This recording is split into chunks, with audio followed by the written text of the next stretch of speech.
Assalomu alaykum, hurmatli fermer xo'jaligi rahbarlari. Sizlar bilan Vodiy agroklinika rahbari Akmaljon Ma'qulovman. Sizlarga bitta ogohlantirish ham tavsiya bilan chiqmoqchiman. Bugun 9-mart, ertaga 10-mart. 10-mart kuni kechqurun, 11-martga o'tar kechasi Vodiy viloyatlarida, jumladan Farg'ona viloyatida -3, -4 darajagacha havo sovishi ehtimoli kutilyapti. Bu respublikada olingan prognoz. Endi balki bu prognoz bunga yetib bormas, balki bundan sal ortar, 5-6 ga ortar. Bu kutilma bu. Shuning uchun bitta narsani sizlarga eslatib o'tmoqchiman. Naychalab qolgan g'alla maydonlarimiz bor. Naychalab qolgan g'alla maydonlarimizda sovuq ta'sir qilish ehtimoli ham bor. Chunki naychalab qolgan maydonda bo'g'in nozik bo'ladi, shu bo'g'inni sovuq uradi. Shuning uchun buni oldini olib qolish imkoniyati ham bor. Shuni aytmoqchiman sizlarga.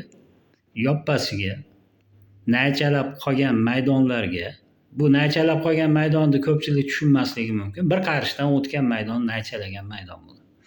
Erta ekilgan bug'doy maydonlari. Bu maydonlarga zudlik bilan 10-mart kuni kechga payt suv ochinglar. 10-mart kuni kech payt 11-mart obedgacha suv oqib tursin. Chunki biz bilamiz, suvdagi harorat +8, +10 bo'ladi.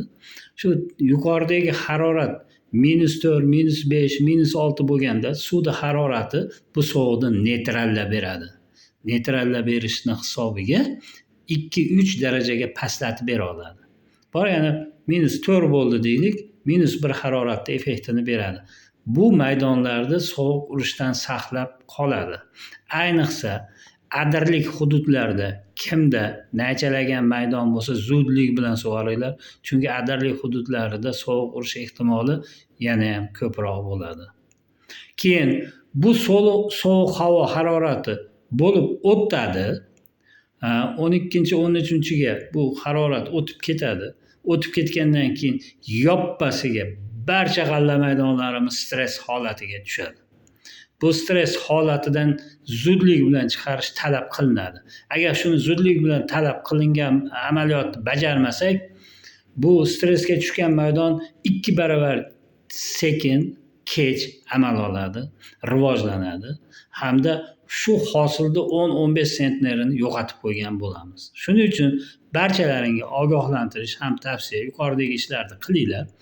Sovuq havo oqimi o'tib ketgandan keyin barcha g'alla maydonlarini stress holatidan uyg'otish uchun bizda hosil 34 degan gormonal preparat bor. Bu tarkibi aminokislotalardan, giberlin kislotalardan tashkil topgan temir moddasi bor tarkibida. Fotosintezni kuchaytiruvchi, tezlashtiruvchi. Shu suspenziyalar bilan 1 gektar maydonga 750 grammdan ishlov berib yuboradigan bo'lsak, zudlik bilan bu stress holatidan chiqarib beradi. Xuddi sovuqni ko'rmagandek bug'doy o'z amalida davom etadi. O'sha yo'qotib qo'yiladigan 15 sentner hosil saqlanib qolinadi. Bu 15 sentner hosil degani 1 gektariga 1 tonnadan 1300 kilogacha bug'doy degani. 50 gektar joyda yana 60-70 tonna bug'doyni saqlab qolgan bo'lamiz. E'tiborlaringiz uchun rahmat. Sizlar bilan Farg'ona Vodiy agroklinika rahbari bo'ldi. Telefon raqamlarimizni yozib qolinglar. 90lik kodi bilan 407 21 56, 91lik kodi bilan 446 06 65. Ushbu videoni zudlik bilan kimda qanaqa fermerlar guruhi, qishloq xo'jaligi guruhi, tuman, MTP, viloyat guruhlari bo'lsa zudlik bilan tarqatinglar. Hamda bu viloyatimiz g'alla maydoniga qo'shgan hissalaring bo'ladi. E'tiborlaringiz uchun rahmat.